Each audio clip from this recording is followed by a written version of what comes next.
സ്വർണക്കുരുവിയും വനദേവതയും. പവിഴമല്ലിക്കാട്ടിൽ ഒരമ്മക്കുരുവിയും കുഞ്ഞിക്കുരുവിയും പാർത്തിരുന്നു. രണ്ട് കുരുവികളുടെയും തൂവലുകൾക്ക് സ്വർണ്ണ നിറമായിരുന്നു. അതുകൊണ്ട് എല്ലാവരും അവയെ സ്വർണക്കുരുവികൾ എന്നാണ് വിളിച്ചിരുന്നത്. അമ്മക്കുരുവിക്ക് തീരെ പ്രായമായപ്പോൾ ഒരു ദിവസം കുഞ്ഞിക്കുരുവിയെ അരികിൽ വിളിച്ചു. മോളെ, ഞാനൊരു രഹസ്യം പറയാം. നമ്മൾ രണ്ടുപേരും വനദേവതയുടെ വളർത്തുമക്കളാണ്. ദേവതയുടെ അനുഗ്രഹം കൊണ്ടാണ് നമുക്ക് ഈ സ്വർണ്ണ തൂവലുകൾ കിട്ടിയത്. മറ്റു പക്ഷികൾക്കില്ലാത്ത പല കഴിവുകളും ദേവത നമുക്ക് നൽകിയിട്ടുണ്ട്. ആഹാ, അതെന്തൊക്കെയാണ്? കുഞ്ഞിക്കുരുവി ചോദിച്ചു. നാം നമ്മുടെ സ്വർണ്ണ ചിറകുകൾ വിടർത്തി ശക്തിയായി ഒന്ന് കുടഞ്ഞാൽ ഈ കാട്ടിലെ സകല മരങ്ങളുടെയും ഇലകൾ കൊഴിഞ്ഞുപോകൂ. അങ്ങനെ 3 പ്രാവശ്യം കുടഞ്ഞാൽ ഇക്കാണുന്ന മരങ്ങളെല്ലാം ഉണങ്ങിക്കരിയും. അയ്യട, നമ്മൾ അത്രയ്ക്ക് കഴിവുള്ളവരോ? കുഞ്ഞിക്കുരുവി സന്തോഷം കൊണ്ട് തുള്ളിച്ചാടി. പക്ഷെ നാം ഒരിക്കലും ആ കഴിവ് അനാവശ്യമായി ഉപയോഗിക്കരുത്, അമ്മക്കുരുവി ഓർമ്മപ്പെടുത്തി. അമ്മയുടെ ഉപദേശം കേട്ടെങ്കിലും കുഞ്ഞിക്കുരുവിയുടെ മനസ്സിൽ അതോടെ അഹങ്കാരം തലപൊക്കി.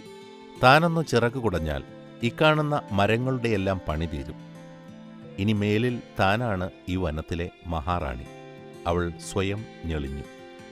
ഇതിനിടയിൽ ഒരു ദിവസം കുഞ്ഞിക്കുരുവി ഇര തേടാൻ പോയി വന്നപ്പോൾ അമ്മക്കുരുവി കൂട്ടിൽ ചത്തുകിടക്കുന്നതാണ് കണ്ടത്.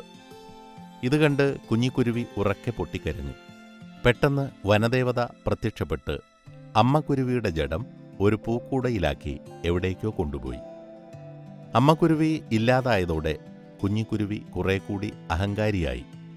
അമ്മ തന്നോട് പറഞ്ഞതെല്ലാം സത്യമാണോ എന്നറിയാൻ അവൾ ഒരു ദിവസം കാടിൻ്റെ നടുവിലുള്ള പാറക്കെട്ടിന് മുകളിൽ ചെന്നിരുന്ന് തൻ്റെ സ്വർണ്ണച്ചിറകുകൾ ശക്തിയായി കുടഞ്ഞു. അമ്പമ്പു, ആ നിമിഷം കാട്ടിലെ സകല മരങ്ങളുടെയും ഇലകൾ തുരുതുരാന്ന് പൊഴിഞ്ഞു വീണു.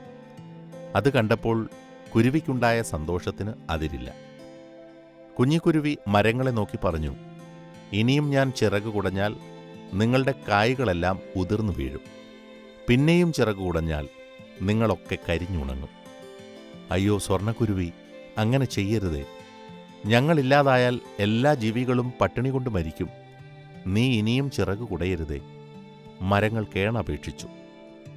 നിസ്സാരജീവിയായ തൻ്റെ മുന്നിൽ മരങ്ങളെല്ലാം തലതാഴ്ത്തി നിന്ന് കെഞ്ചുന്നത് കണ്ട് കുഞ്ഞിക്കുരുവി ഉറക്കെ പൊട്ടിച്ചിരിച്ചു. അവൾ മരങ്ങളെയെല്ലാം പുച്ഛിച്ചു. 2ാം തവണയും 3ാം തവണയും അവൾ സ്വർണ്ണച്ചിറകുകൾ ശക്തിയായി കുടഞ്ഞു.